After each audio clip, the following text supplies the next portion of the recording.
bendecimos en esta hora, Señor, y te damos gracias en el nombre de Jesús por tus maravillas, por tu poder. Reconocemos tu grandeza, tu poder, tu señorío, Señor. Reconocemos que tú eres el único que merece la adoración, la alabanza, la honra y la gloria, Señor. Te adoramos, Señor. Tú eres Rey de Reyes y Señor de Señores. Te bendecimos en esta mañana, Señor. Te bendecimos, Señor, porque tú has sido bueno con nosotros. Te lo agradecemos, Señor. Nos has bendecido y nos has sostenido con tu mano poderosa.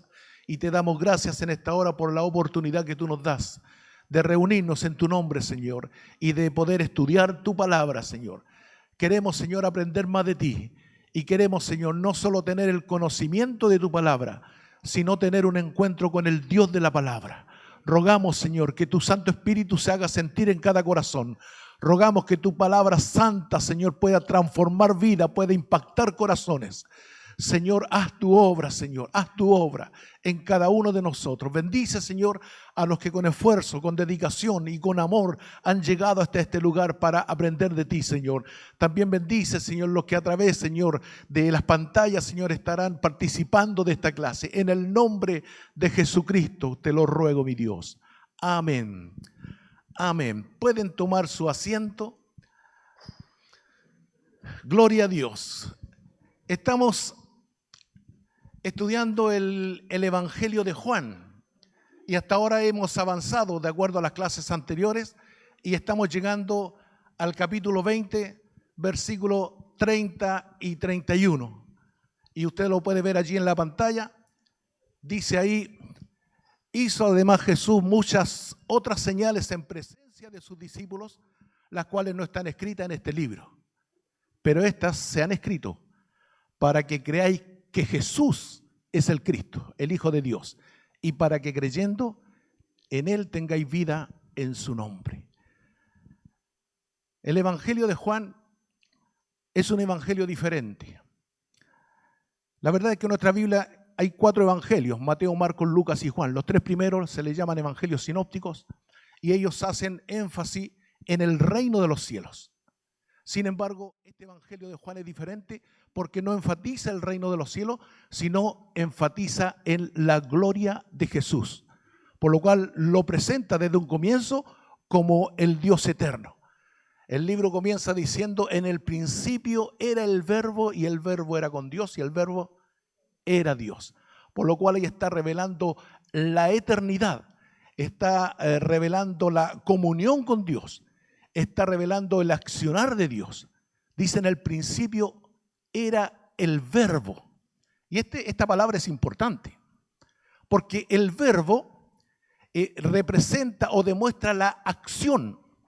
Si nosotros ponemos a una persona o un nombre cualquiera, vamos a tener un nombre o una persona, pero para conocerla tenemos que ver su accionar.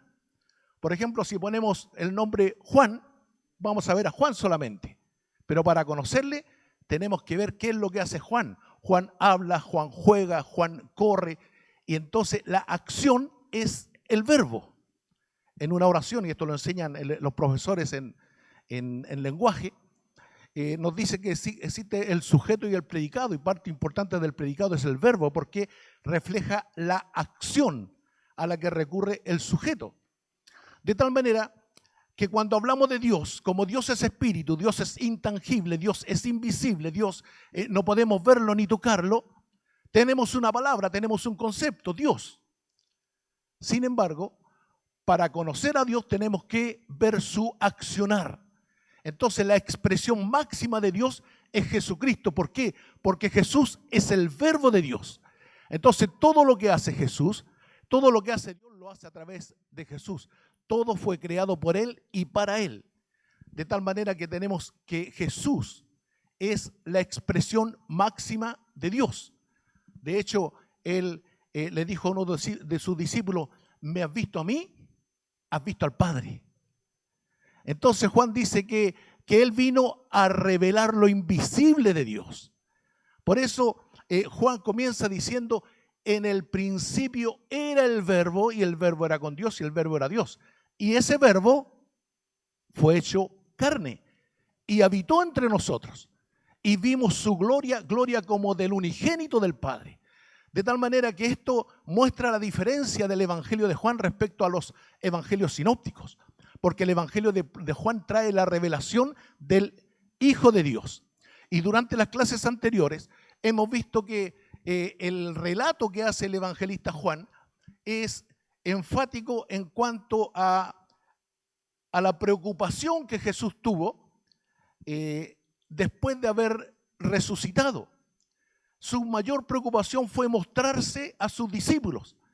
Vimos cómo se mostró a María Magdalena cuando ella fue a buscarlo ahí a la tumba, ¿se recuerdan?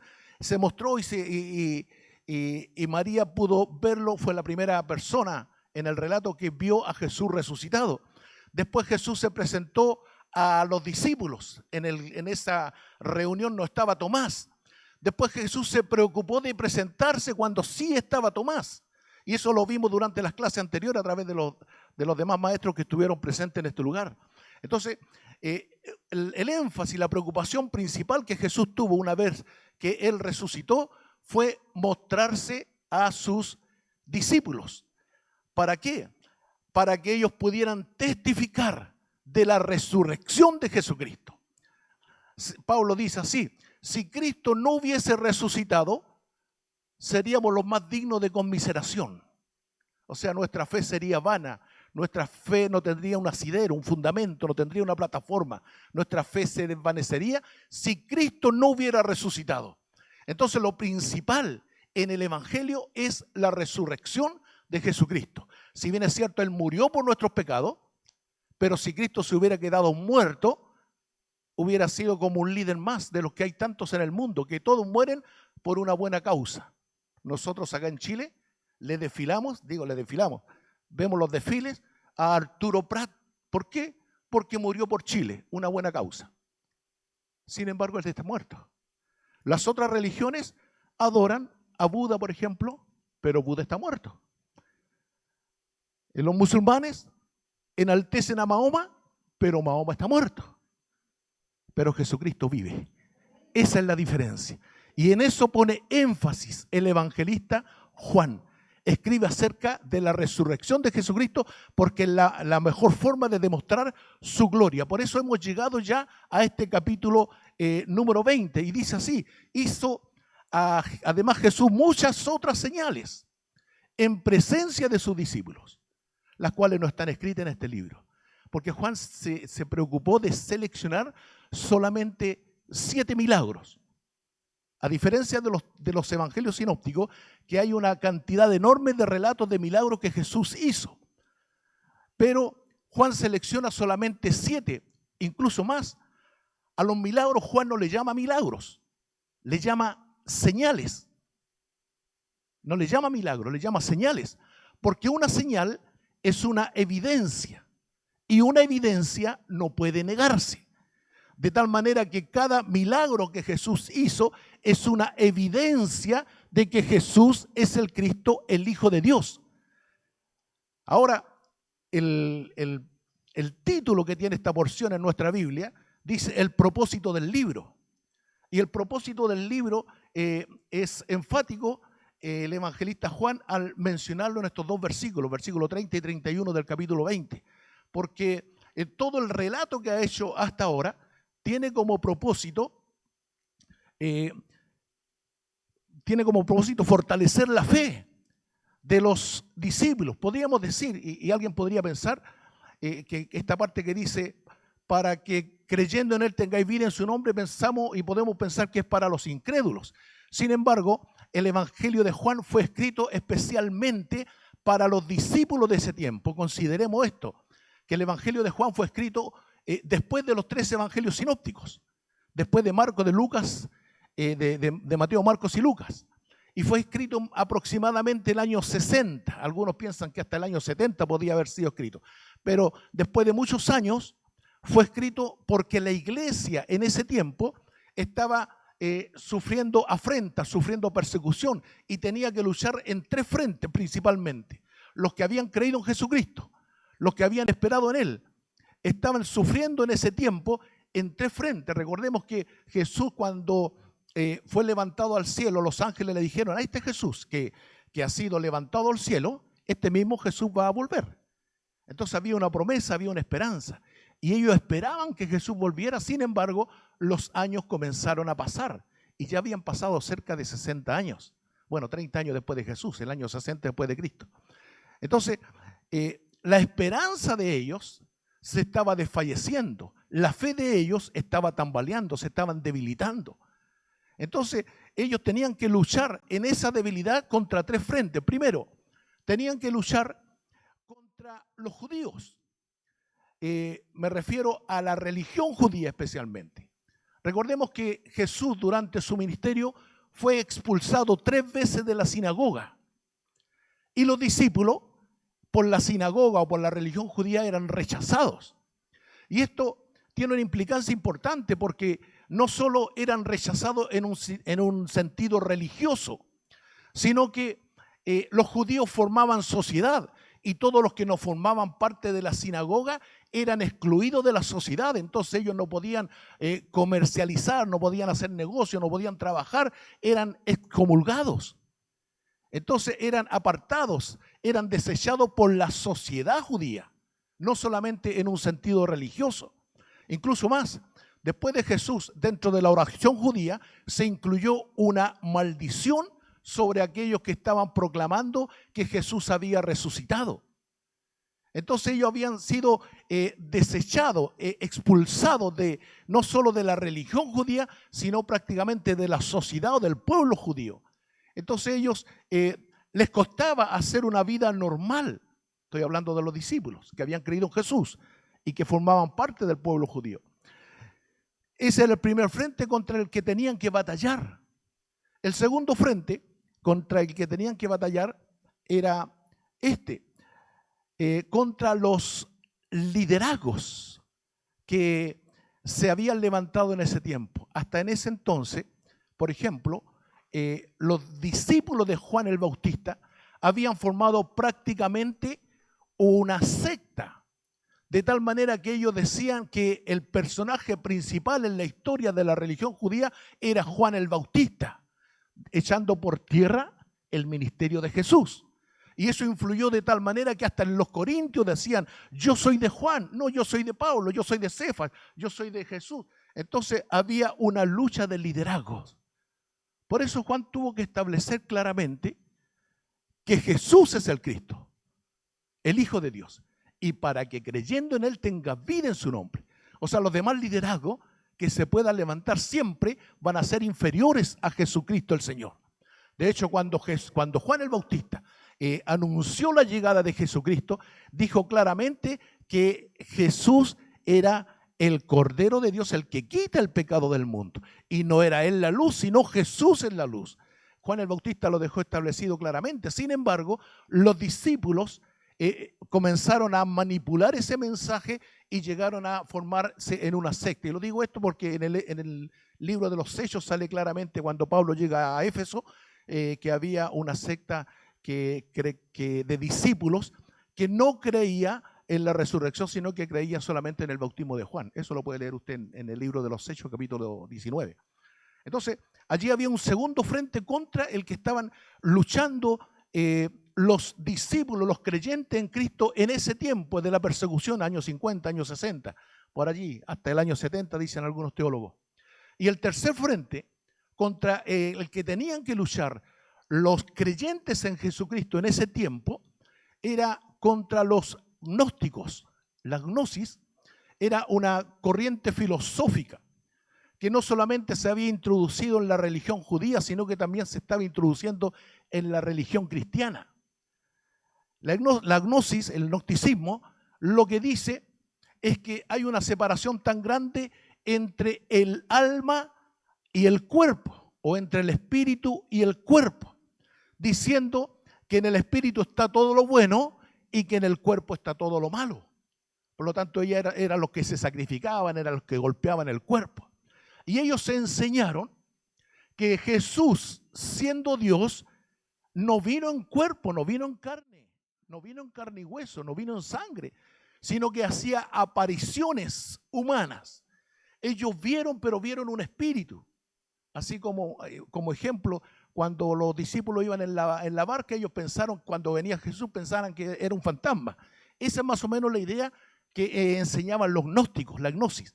Entonces, decían que Jesús no vino en cuerpo. ¿Por qué? Porque él era Dios, Él era santo. Y un ser tan santo no podía estar en un cuerpo tan pecaminoso, porque el cuerpo para ellos es malo. Está todo lo malo en el cuerpo. Entonces, eso se estaba enseñando en ese tiempo. Y Juan fue enfático al señalar que ese verbo fue hecho carne y habitó entre nosotros. Y vimos su gloria, gloria como del unigénito del Padre. De tal manera que Pablo pone énfasis en la venida de Cristo en carne y hueso. ¿Por qué? Porque, por ejemplo, Filipenses dice que, hablando de Jesús, que Él no estimó ser igual a Dios como cosa a que aferrarse, sino que se despojó de esos atributos divinos, tomando forma de siervo y estando en la condición de hombre, se humilló a lo sumo, haciéndose obediente hasta la muerte y muerte de cruz, por lo cual también Dios le exaltó hasta lo sumo y le dio un nombre que es sobre todo nombre, para que en el nombre de Jesús se doble toda rodilla de los que están en los cielos, de los que están en la tierra y de los que están debajo de la tierra. Y toda lengua confiese que Jesucristo es el Señor, para gloria de Dios Padre. Entonces, este es el énfasis que hace el evangelista Juan, mencionando que Jesús es el Cristo, el Hijo de Dios. Y básicamente este es el mensaje que nosotros tenemos que proclamar, que nosotros tenemos que predicar. Fíjense que antes de Jesús, el mensaje que se predicaba era arrepentidos, porque el reino de los cielos se ha acercado. Pero ese mensaje es anterior a Jesucristo y eso lo predicaba Juan el Bautista. Sin embargo, ahora el mensaje que tienen que predicar los apóstoles, la iglesia, es este, que Jesucristo ha resucitado y hoy es Rey de Reyes y Señor de Señores. Veamos, por ejemplo, al apóstol Pedro cuando se paró frente a los judíos. ¿Se recuerdan allí cuando el Espíritu Santo fue derramado en Pentecostés? Y algunos dijeron, no, si estos están borrachos. Pedro se levanta y dice, varones, hermanos, esto no es tan borracho como ustedes están diciendo, sino que esto es lo que prometió Dios a través de Joel. En los postreros días Dios derramará su Santo Espíritu sobre toda carne. Bueno, entonces después de ese mensaje, los judíos dijeron, varones, hermanos, ¿qué haremos entonces? ¿Por qué? Porque Pedro le había confrontado a ellos, le había dicho, a este Jesús, a este, el que ustedes mataron, Dios le ha hecho Señor y Cristo. Por lo tanto, el mensaje de Pedro es este, que Jesús es Señor, que Jesús es Cristo, que Jesús es el Hijo de Dios. Y teniendo y creyendo ese mensaje, nosotros tenemos vida en su nombre. Hay otro pasaje que viene a reforzar esta idea, es un pasaje paralelo cuando Jesús le pregunta a los discípulos y le dice, ¿quién dice la gente que yo soy? Y algunos dicen, bueno, algunos dicen que tú eres Elías o algunos de los profetas. Bueno, la gente siempre dice cualquier cosa. La gente en ignorancia, y esto lo digo yo, la gente en ignorancia habla cualquier cosa. Entonces Jesús les pregunta a los discípulos directamente a ellos, ¿y ustedes quién dicen que yo soy? Y se levanta Pedro y dice, tú eres Jesús, el Hijo de Dios. Tú eres el Cristo. Entonces Jesús da una aprobación a esa afirmación, le dice, bienaventurado eres Pedro, porque esto que tú estás diciendo es una revelación. Y esta revelación no te la entregó ni carne ni sangre, sino mi Padre que está en los cielos. Y esta revelación se transforma en una roca. Y sobre esta roca yo edificaré mi iglesia. Y las puertas del Hades no prevalecerán contra ella. Entonces esa revelación de que Jesús es el Cristo, el Hijo de Dios, viene a formar nuestro fundamento. Nosotros tenemos un fundamento sólido, que las puertas del Hades no pueden prevalecer contra la iglesia de Jesucristo, porque somos edificados sobre esta verdad, que Jesús es el Cristo, el Hijo de Dios. Entonces hay muchos pasajes que vienen a confirmar esto, y esto es el propósito principal del libro. Y ahí lo dice, el propósito del libro. Hizo además Jesús muchas otras señales en presencia de sus discípulos, las cuales no están escritas en este libro. Pero estas, las que están narradas, las que han sido relatadas, se han escrito para que ustedes crean que Jesús es el Cristo, el Hijo de Dios. ¿Y para qué? Para que creyendo en Él tengan vida en su nombre. Entonces este mensaje vino a ser un refrigerio para la iglesia primitiva. ¿Por qué? Porque ellos estaban flaqueando en su fe. Ellos estaban viendo el momento o la circunstancia que les estaba afectando. Ellos eran desechados por la sociedad, ellos eran perseguidos por los judíos, eran perseguidos por los romanos, a ellos le estaban levantando otros liderazgos que estaban nublando un tanto el liderazgo de Jesús, y su fe flaqueaba. Pero este mensaje vino a ser una fortaleza porque le saca de la circunstancia y le pone una fe en lo eterno. Si esto lo llevamos a la práctica, si esto lo llevamos a la aplicación hoy en día, yo sé que cada uno de nosotros ha sufrido, ha pasado y vamos a seguir pasando momentos de aflicción. De hecho, Jesús dijo, en el mundo tendréis aflicción, pero confiad. Yo he vencido al mundo, dijo el Señor Jesús. Entonces, nosotros tenemos situaciones que vamos a pasar. Situaciones de enfermedad, situaciones de economía, situaciones familiares, de amigos, de amistades, de trabajo, en que vamos a sufrir hasta persecución o vamos a ser desechados. Quizás en el trabajo hasta nos traten mal, quizás en la misma familia nos rechace y siempre vamos a vivir circunstancias que son difíciles de soportar.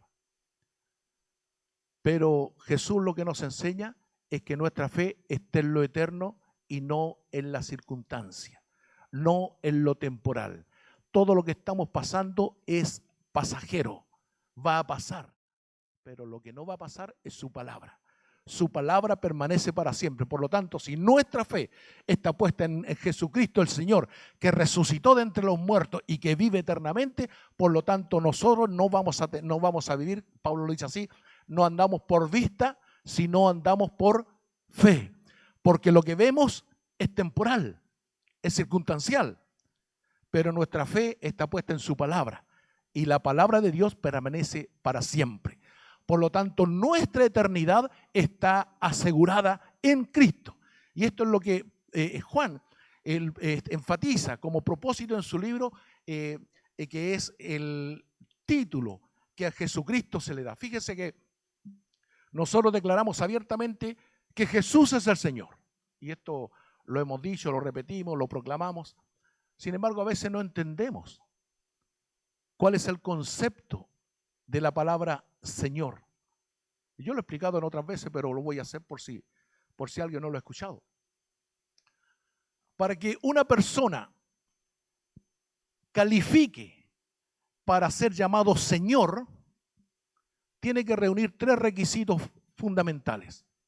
Estoy hablando de la palabra Señor, del señorío, de lo que aparece en la Biblia. Porque hoy en día en la calle a cualquiera le dicen Señor. De hecho, a mí en mi oficina me dicen Señor Hinojosa. ¿Señor de qué? El concepto original, el concepto bíblico de la palabra Señor, solo se le puede atribuir a quien califique bajo estos 3 requisitos. Primero, para ser Señor hay que tener divinidad. Divinidad. Y Juan claramente dice, en el principio era el Verbo. Y el Verbo era con Dios y el Verbo era Dios. Por lo tanto, Jesucristo tiene divinidad. Él es Dios. Filipenses, ya lo dije, dijo, Él no escatimó el ser igual a Dios a que aferrarse, sino que se despojó. Pero en su naturaleza, Él es Dios. Los reyes antiguos, por ejemplo, hacían y construían imágenes, estatuas de ellos mismos para que la gente lo adorara, porque en el concepto de ellos, de los reyes orientales, ellos pensaban que una vez que se murieran, pasaban a ser dioses. Por eso Nabucodonosor pedía que se adorara su estatua, o los faraones exigían que se les llamara Señor a ellos, o los césares también pedían que se les llamara Señor, porque ellos tenían en su mente que una vez que murieran iban a ser dioses. O sea, los mormones ya existían. Que los mormones piensan que una vez que uno se muera vamos a ser dioses, todos dioses. Bueno, obviamente que el único que califica en este punto que tiene divinidad es Jesucristo. Lo segundo, el segundo requisito para ser llamado Señor es que haya sido exaltado. ¿Qué significa esto? Que haya pasado por la muerte y haya resucitado, haya vencido la muerte. Y el único en la eternidad que ha resucitado de entre los muertos en forma definitiva es Jesucristo el Señor. La Biblia dice, por lo cual Dios también le exaltó hasta lo sumo, le levantó entre los muertos. Fue obediente hasta la muerte, así, pero Dios le exaltó de entre los muertos. Entonces, claro, viene a la mente cómo que el único, si antes había resucitado Lázaro, o el hijo de la viuda, o la hija de Jairo. Hay otras resurrecciones, sí, pero ¿cuál es la diferencia? Todos los que resucitaron anteriormente, resucitaron con el mismo cuerpo. Por lo tanto, envejecieron, se enfermaron y murieron. Pero Jesucristo resucitó con un cuerpo glorificado. Cuando nuestra hermana Flor exponía que María fue a la tumba y vio allí el lienzo doblado, o el versículo dice enrollado, hay una prueba de que Jesús no tuvo que desenrollarse para resucitar, sino que Dios le sacó y el lienzo quedó enrollado. Por lo tanto, Jesucristo resucitó con un cuerpo glorificado, un cuerpo de luz, un cuerpo que le permitía manifestarse aquí en un momento y al segundo manifestarse allá. Por eso entró a la pieza donde estaban los discípulos encerrados y se puso en medio de ellos. ¿Por qué? Porque era un cuerpo glorificado, no necesitaba golpear la puerta, no necesitaba que se le abriera la puerta para entrar. Él podía traspasar porque era un cuerpo de luz, un cuerpo glorificado. Por eso se apareció a los discípulos de Maús y repentinamente fue quitado de su vista. Y ellos dicen que durante 40 días se apareció con pruebas indubitables a los discípulos, a los apóstoles, para que ellos no tuvieran ninguna duda de haber visto al Jesucristo resucitado. Y Pablo reclama esto, y lo vieron los apóstoles y lo vi yo también, porque él vio al Cristo resucitado cuando iba camino a Damasco, persiguiendo a los cristianos. Entonces, el segundo requisito, Jesucristo lo cumple ampliamente porque Él fue exaltado. Es el único que ha resucitado de entre los muertos. Y tercero, el tercer requisito para ser llamado Señor es que tenga soberanía. La soberanía tiene dos aristas. Primero, la soberanía es la capacidad de gobernar o dirigir sin recibir consejo de nadie, porque es soberano. Y en la segunda arista es que el soberano es propietario, es dueño. Por ejemplo, en el Antiguo Testamento, cuando Dios le da los 10 mandamientos al pueblo judío a través de Moisés, le dice, no te harás imagen ni semejanza, ni te postrarás, ni te adorarás, porque yo soy Jehová tu Dios, el que te sacó de la tierra de Egipto. Por lo tanto, yo tengo derecho sobre la adoración. Soy yo el que te sacó de la tierra de Egipto. Por lo tanto, yo soy dueño de ti y no te harás imagen ni ninguna semejanza delante de mí, ni adorarás a otros dioses, porque yo soy tu dueño. Eso es lo que dice el mandamiento. Y aplicándolo a Jesucristo, Él nos traspasó de un reino de tinieblas a luz admirable. Él nos compró, Él nos rescató, Él nos pasó de muerte a vida. Aleluya. Pablo lo dice de esta forma: si vivimos, para el Señor vivimos. Y si morimos, para el Señor morimos. Sea que vivamos, sea que muramos, somos del Señor. Él es nuestro dueño, Él es nuestro amo.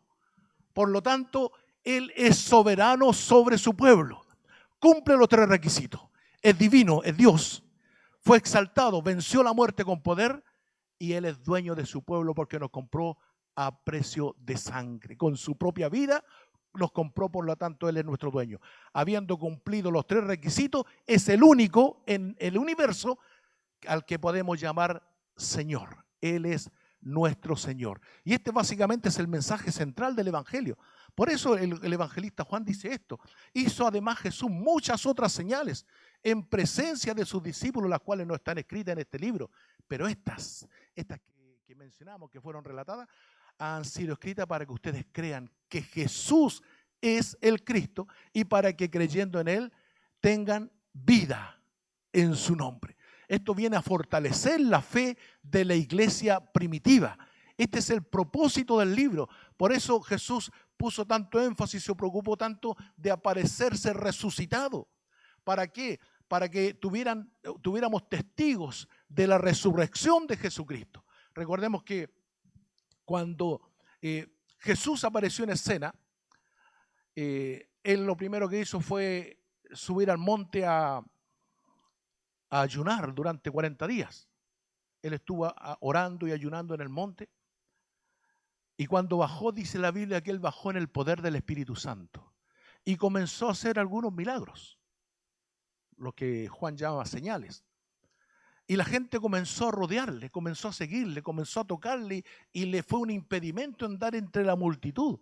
Y yo pienso, me pongo en la sandalia de Jesús y digo que Jesús tiene que haber dicho: no voy a ser capaz de cumplir con mi ministerio porque la gente me rodea y me impide el paso, así que voy a tener que reproducirme, voy a tener que replicarme, y llamó a 12 discípulos para que estuviesen con Él, para ser enseñados por Él y luego para enviarlo a predicar. Y esos 12 discípulos los preparó durante 3 años y medio, y cuando los envió a predicar les llamó apóstoles. Porque la palabra apóstol significa enviado con una misión o comisionado. Entonces ellos fueron enviados con una misión. Y el propósito de los apóstoles era doble. Primero, que fueran a testificar, a predicar, a enseñar que Jesús era el Cristo, el Hijo de Dios, que Jesús había resucitado. Es la primera tarea que tenían los apóstoles. Y la segunda, como Jesús ya visualizaba lo que iba a pasar en el mundo, fue que la tarea que les dio fue establecer la doctrina, la enseñanza, y dejarla escrita en un libro que nosotros ahora tenemos en nuestras manos y se llama la Biblia. ¿Por qué? Porque se iban a levantar falsas enseñanzas y los apóstoles tenían que establecer la doctrina. Por eso el libro de los Hechos dice que la iglesia ya era y se movía en la doctrina de los apóstoles. Entonces los apóstoles dejaron escrito, dejaron un testimonio. ¿Por qué? Porque ellos también tenían fecha de vencimiento. Se iban a morir a los 60, 70, 80 años, 100 años, pero se iban a morir. ¿Y quién iba a seguir dando testimonio de lo que habían visto? Entonces dejaron escrita la palabra de Dios. Dios inspiró a través de su Espíritu Santo a esta gente que dejó en nuestras manos esta palabra. Y ahora esto lo estamos leyendo, lo estamos explicando, lo estamos entendiendo, pero el Espíritu Santo se lo está revelando en su corazón. Jesucristo es el Señor, Jesucristo es el Hijo de Dios. Por lo tanto, cuando vivamos momentos de dificultad, momentos de aflicción, fíjese, yo me pongo en los zapatos de Job. Era terrible lo que estaba sufriendo él. Él había perdido a su familia, a sus hijos. Él había perdido sus propiedades, su ganado. Él tenía una sarna maligna sobre su cuerpo. Él tenía a su esposa al lado allí como una pulga en la oreja. Fíjense la situación difícil. Porque lo digo en serio, porque cuando a nosotros todo nos falla, ¿cuál es el apoyo nuestro? En nuestra familia. Entonces él necesitaba tener el apoyo en su esposa. Y la esposa le dijo: maldice a Dios y muérete. Entonces Job no tenía ningún apoyo, ningún asidero, ninguna plataforma. Job estaba deshecho. Pero aún así dijo: yo sé que mi Redentor vive. Y al final de los tiempos me levantará. Entonces esto es convicción, esto es fe, esto es creer que Jesús es el Hijo de Dios, que Jesús es el Cristo, que Jesús es el Señor. Esto es creer. No importa la adversidad que tengamos que soportar, no importa la aflicción, no importa la angustia, no importa las pruebas, no importa, es temporal, esto va a pasar. Pero lo que no pasa es su palabra. Nosotros estamos en Cristo. No importa lo que tengamos que sufrir. Yo sé que la situación suya es la más difícil de todas. Y yo puedo decir que la mía es la más difícil. Claro, porque cuando uno está en el problema, para uno el problema es grande. Pero quiero decirle que hay uno más grande que su problema. Y es Jesucristo el Señor. Entonces, este es el propósito por el cual Juan escribe el libro. Dice, el propósito del libro. Hizo además Jesús muchas otras señales en presencia de sus discípulos, las cuales no están escritas en este libro. Pero estas se han escrito para que creáis que Jesús es el Cristo, el Hijo de Dios, y para que creyendo tengáis vida en su nombre. Entonces, el mensaje es simple. Dije hace un momento, antes de Cristo lo que se predicaba era el mensaje del arrepentimiento. Y nosotros, si corregimos el mensaje, o si nos ponemos bíblicamente a entregar un mensaje, tenemos que decirle a la gente que Jesucristo es el Señor. Yo voy a hacer un comentario que quizás no a todos le agrade, pero por ejemplo, hace un tiempo atrás, antes de la pandemia, se presentaba ante el Congreso el pastor Soto. No sé si ustedes lo vieron. El pastor Soto encaraba el pecado de los diputados, de los senadores, de otros líderes que estaban ahí. Le encaraba el pecado y los cuestionaba y los juzgaba. Vi una imagen, por ejemplo, que al presidente del Móvil, estos que representan a los movimientos homosexuales y todo eso, le dijo, arrepiéntete, pecador, pedófilo y todo eso. Está entregando un mensaje equivocado. Aunque la persona se arrepienta, no se va a salvar. Porque para entrar en el reino de los cielos se necesita nacer de nuevo. Y el nuevo nacimiento solamente se consigue en el nombre de Jesús. Por eso Jesús le dijo a Nicodemo, es necesario que tú nazcas de nuevo. Nicodemo reconocía que Jesús venía de parte de Dios, había visto su gloria y le dijo Nicodemo a Jesús, Señor, sabemos que viene de parte de Dios porque nadie puede hacer las obras que tú haces si Dios no está con él. Entonces no basta solamente el reconocimiento, es necesario nacer de nuevo. Porque si ese pedófilo que hablaba el pastor Soto deja de ser pedófilo, no se va a salvar si no es capaz de confesar que Jesucristo es el Señor. Por eso Juan decía que a los suyos vino y los suyos no le recibieron. Mas a todos los que le recibieron y a los que creen en su nombre, les dio la potestad de ser llamados hijos de Dios. La palabra potestad podríamos traducirla como el derecho, como la autoridad, pero yo me atrevo a traducirla como el privilegio. Dios Jesucristo nos da el privilegio de ser llamados hijos de Dios. Entonces, el creer en Jesucristo, creer que Jesús es el Señor, es lo que salva. Y nosotros somos salvos porque hemos creído que Él resucitó de entre los muertos, que Él es Dios, que Él es soberano, que Él es nuestro amo, Él es nuestro Señor. Por lo tanto, esto es lo que enfatiza el propósito del libro de Juan. Para la gente de ese tiempo, pongámonos ahora en los zapatos de aquellos discípulos que estaban sufriendo la situación. Ellos habían esperado 30, 40 años que Jesucristo volviera y Jesús no volvía. Ellos estaban creyendo que Jesús había resucitado y habían voces que le decían que no existe la resurrección de entre los muertos. Entonces ellos estaban flaqueando en su fe, ellos estaban sufriendo en carne propia la persecución, ellos estaban sufriendo la separación de la sociedad y cualquiera en una situación de ese tipo flaquea, desfallece, cae, se debilita. Pero esto viene a reforzar la fe y esto es lo que la palabra de Dios quiere hacer en este día con nosotros, viene a reforzar nuestra fe. Amén. Sonó la campana, vamos a hacer un alto porque vamos a recoger Mabel. Ahí está.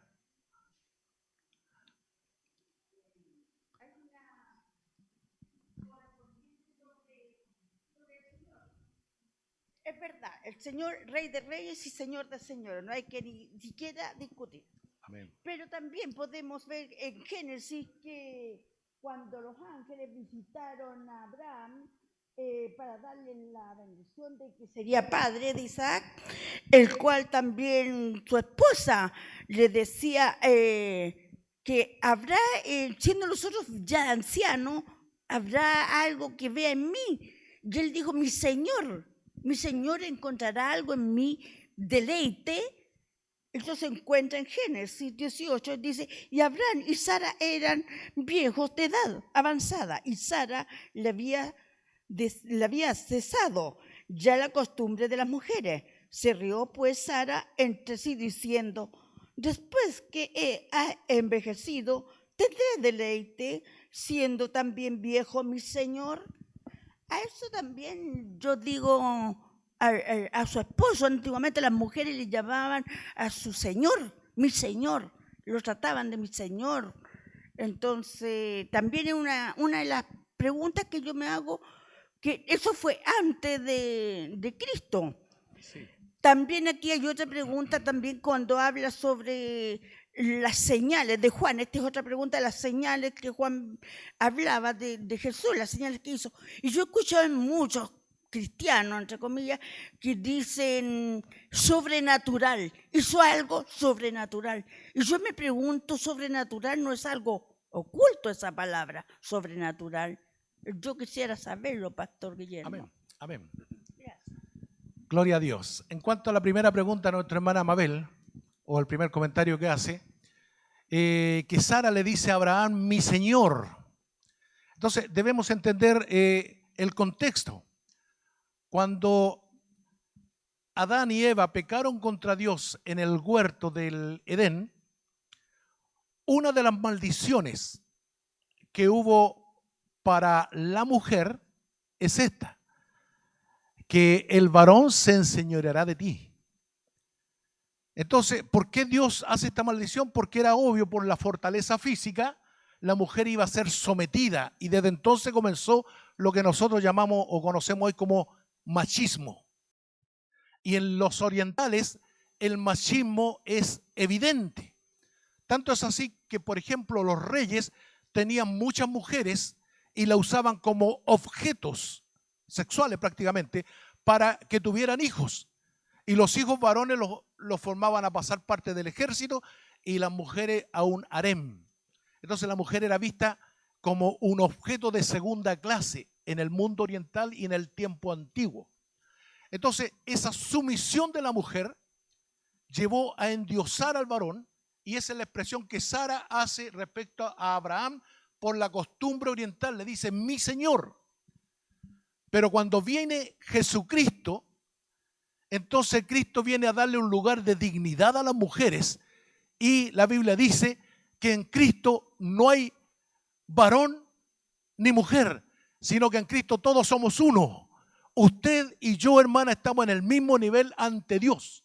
Hay un solo Señor, el Señor Jesucristo. Así que nosotros, a los varones se nos recomienda amar y respetar a nuestras mujeres y tratarla como un vaso frágil. Y a las mujeres se les recomienda también sujetarse a su marido, porque el marido tiene la responsabilidad ante Dios de rendir cuenta por su matrimonio. Entonces el concepto de Sara es en base a la cultura oriental, pero usted no tiene que decirle mi señor a su esposo. Ojalá mi esposa me dijera mi señor. Bueno, ese es respecto a la primera pregunta. Respecto a la segunda, ¿cuál era la segunda? ¿Cuál? El concepto sobrenatural. Claro, algunas personas dicen Dios hizo un milagro sobrenatural o una señal sobrenatural. Y la verdad es que por costumbre asociamos la palabra sobrenatural a lo oculto. Sin embargo, el término sobrenatural no se aplica solamente a lo oculto, sino que también a lo divino. ¿Por qué? Porque nosotros estamos en un mundo natural. Nosotros estamos en un mundo natural donde existe esta dimensión a través de los sentidos. Vemos, tocamos, ¿verdad? Nos escuchamos. Pero existe un mundo sobrenatural que es espiritual, donde hay ángeles, demonios, donde está el trono de Dios.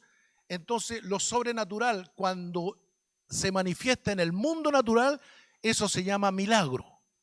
Milagro. Por ejemplo, lo natural es que un hacha de fierro se hunda en un río. Eso es natural. Lo sobrenatural es que flote. Entonces, cuando el mundo sobrenatural se manifiesta en lo natural, ocurre un milagro, como Eliseo hizo flotar el hacha. Y eso es lo que nos enseñó Jesús a orar. Venga tu reino que está sobre lo natural, manifiéstese aquí en el mundo natural. Entonces, no tenemos que limitar la palabra, porque es semántica solamente aquello, forma parte del lenguaje, solo que por costumbre lo sobrenatural se asocia a lo oculto, porque en el mundo generalmente la parte divina no es reconocida. Pero nosotros debemos reconocer que Dios es un Dios que está sobre la naturaleza. Sobre la naturaleza. Como Jesús, por ejemplo, caminó sobre el mar, sobre la realidad creada. Amén, hermana. ¿Alguna otra participación? Varón, te escucho. Amén. Que el Señor les bendiga. Quería solamente hacer una acotación con respecto al arrepentimiento.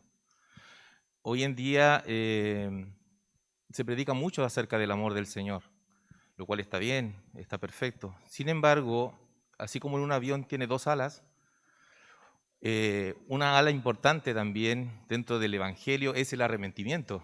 De hecho, en el primer sermón de Pedro, en el Hechos capítulo 2, versículo 38, dice: Pedro les dijo, arrepentíos y bautícese cada uno de vosotros en el nombre de Jesucristo para perdón de pecados.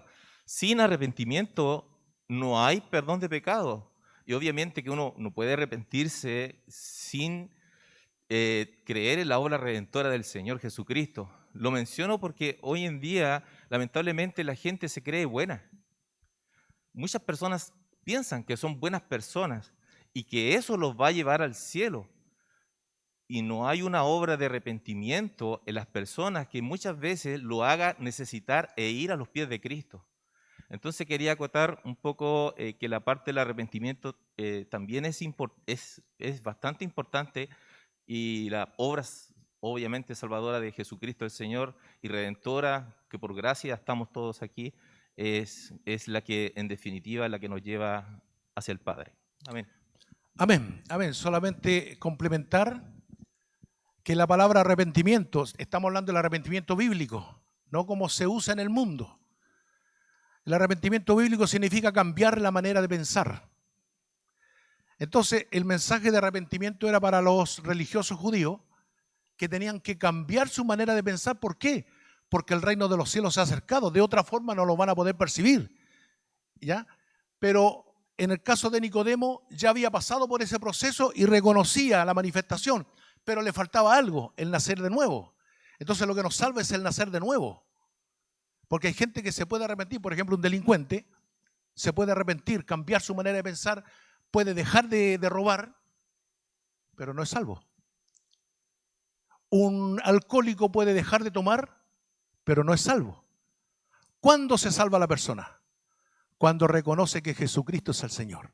Entonces el arrepentimiento es un proceso anterior al nuevo nacimiento. Lo que salva es el nuevo nacimiento. Si no nacieras de nuevo, no puedes ver, no puedes entrar al reino de los cielos. Entonces el arrepentimiento obviamente es importante, como tú lo dices. Es sumamente importante que la gente cambie su manera de pensar. Pero el mensaje central o básico o fundamental de predicación nuestra es que Jesús es el Señor. Por ejemplo, mire, el etíope que había ido a Jerusalén a adorar y que iba camino por el desierto hacia Etiopía, iba leyendo las Escrituras. Era creyente en las Escrituras, pero no entendía el mensaje. Tanto que vino Felipe, que venía de Samaria, de un avivamiento, y se acercó y le dice, ¿pero entiendes lo que lees? ¿Y cómo voy a entender si nadie me lo explica? Dice él. Bueno, a partir de esa escritura le comenzó a predicar de Jesucristo, no del arrepentimiento. Entonces, él dijo, aquí hay agua, ¿qué impide que yo sea bautizado? Y Felipe le pone la condición esta: si crees de todo corazón, bien puedes bautizarte. Y él dijo: creo que Jesús es el Cristo, el Hijo de Dios. Se bautizó, no solo fue salvo él, sino que salvó a la nación de ese tiempo, a la nación Etiopía. Después la nación de Etiopía se volvió a corromper. Pero el creer, el confesar que Jesús es el Cristo, el Hijo de Dios, es lo que nos da vida. ¿Qué dice el texto? Pero estas cosas se han escrito para que creáis que Jesús es el Cristo y no otro, el Hijo de Dios. Y para que creyendo en Él tengáis vida en su nombre. Ahora, cuando una persona acepta a Cristo, obviamente tiene que producirse un cambio de vida. ¿Por qué? Porque tenemos que demostrar que somos salvos. Nosotros no nos salvamos por las buenas obras que hagamos. No, nos salvamos por la fe en Jesucristo. Pero esa fe la demostramos haciendo buenas obras. Eso es lo que dice Santiago. Muéstrame tu fe sin tus obras y yo te mostraré mi fe por mis obras. Entonces, si una persona está haciendo algo malo, está demostrando que no es salvo. Y si una persona está haciendo algo bueno, está demostrando lo que hay en su corazón. Por lo tanto, el tema del cambio de vida, que nosotros llamamos arrepentimiento, es una evidencia de que una persona ya ha sido salvo. ¿Por qué Cristo nos salvó en la cruz del Calvario? Romano dice, justificados pues por la fe, o habiendo sido ya justificados por la fe, ahora tenemos paz para con Dios por medio de nuestro Señor Jesucristo. Entonces el proceso de la salvación es sumamente amplio. Enseguida termino, pastor. Es sumamente amplio porque abarca los tres tiempos. Abarca pasado, presente y futuro. El pasado, Cristo ya me salvó. ¿De qué? De la condenación del pecado. De esa condenación que pesaba sobre toda la humanidad a causa del pecado de Adán. Cristo ya me salvó. Ya somos salvos. Pero en este momento, Cristo me está salvando. ¿De qué? Del dominio del pecado. Para que el pecado no se enseñoree sobre nosotros. Él está a la diestra de Dios intercediendo por nosotros para que el pecado no se enseñoree. En otras palabras, para que a usted y a mí no nos domine el pecado. Nos está salvando en este día. Y decimos que Cristo nos salvará. ¿De qué? De la presencia del pecado. Cuando Cristo venga, va a levantar una iglesia santa y ya el pecado no tendrá ninguna fuerza sobre nuestra vida. ¿Por qué? Porque el pecado está acechando este cuerpo mortal y nosotros resucitaremos con un cuerpo glorificado igual que el que tiene Cristo en este momento. Por eso Él es el primogénito de los que durmieron, el primogénito de entre los muertos que resucitó, pero nosotros también vamos a resucitar. Bueno, y los que estemos vivos cuando Él venga seremos transformados. Amén, amén. Por razones de tiempo concluimos acá. Hermanos, vamos a darle gracias a Dios, vamos a orar, que ahora viene, después de esto viene una parte importante que tiene nuestro pastor. Padre, en el nombre de Jesús te damos gracias por tu amor y por tu misericordia y te damos gracias, Señor, por toda la revelación que pueda traer tu Espíritu Santo sobre nuestras vidas. Bendícenos, Señor. Bendícenos para la gloria de tu nombre y que esta palabra, Señor, que ha sido expuesta, pueda echar raíces en nuestros corazones y dar el fruto necesario en cada una de nuestras vidas. Bendice a todos los que participaron en esta hora, en esta clase, y también a mis hermanos que están allí a través de esta pantalla. Bendíceles, Padre, en el nombre del Señor Jesús. Amén. Amén, mis hermanos, hermanas, que Dios les bendiga.